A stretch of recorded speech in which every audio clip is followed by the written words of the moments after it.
Hello guys, welcome back to my channel. This is Shades of Madi. Today I'll be teaching you guys how to create this trending social media poster that would bring views and clicks to your channel.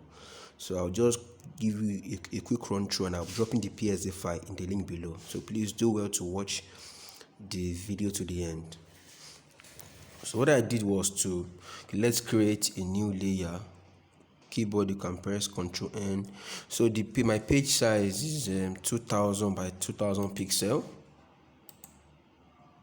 It's a very simple and straightforward design. So what I did was I got this background online. So what I did was to bring in my background at first. Ctrl V. So this is the background. So I got this image also from Pinterest. So let me bring in the image. It's a very simple and straightforward design.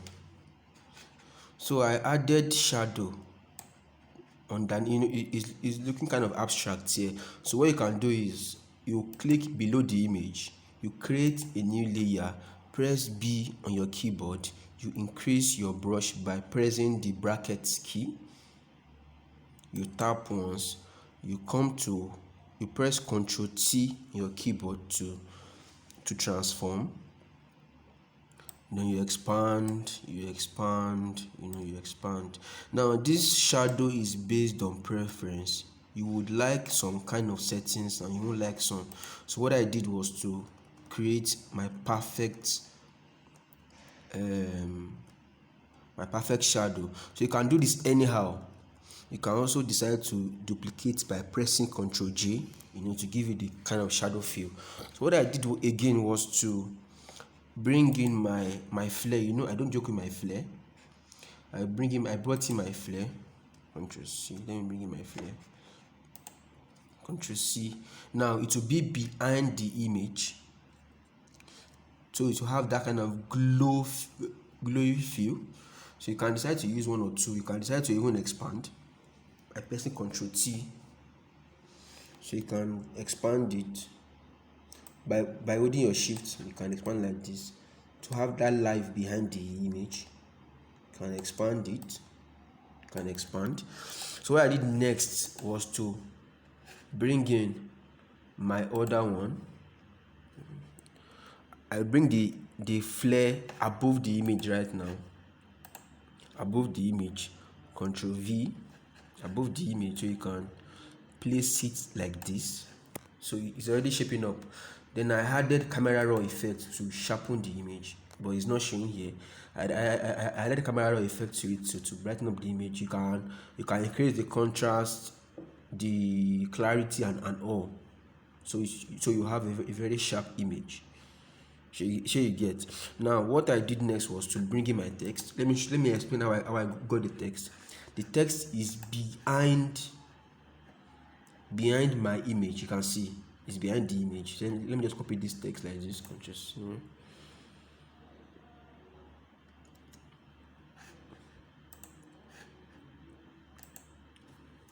Ctrl V. So you can bring this up like this. So I use Montserrat. I'm sorry, I'm coming. I used Poppins italic, Poppins black italic. There's the regular, there's the italic too. So I use Poppins. So what I did next was because I'm trying to cut the video very short. So what I did next was this is job now. Ctrl C. Also behind, Ctrl V. So now as you can see here, you can see that the O is not really that clear, and you won't know what's there. So what I did was to Ctrl J on my keyboard. I brought the image above the design, and I deleted the B and the J. So you have this kind of feel like a job.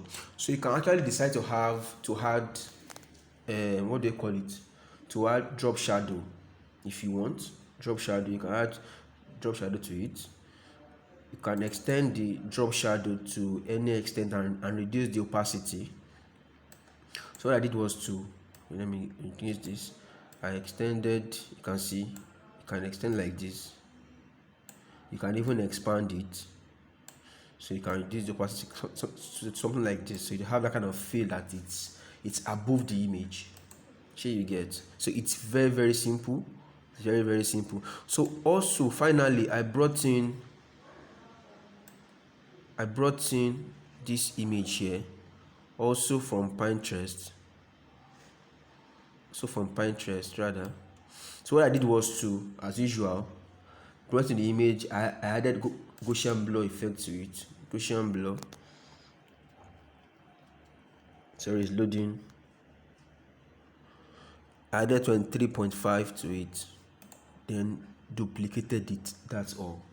So it's very simple. So you can decide to add your touches to the image too. It's very, very simple. So please do well to subscribe to my channel and watch my other videos. Thank you very much.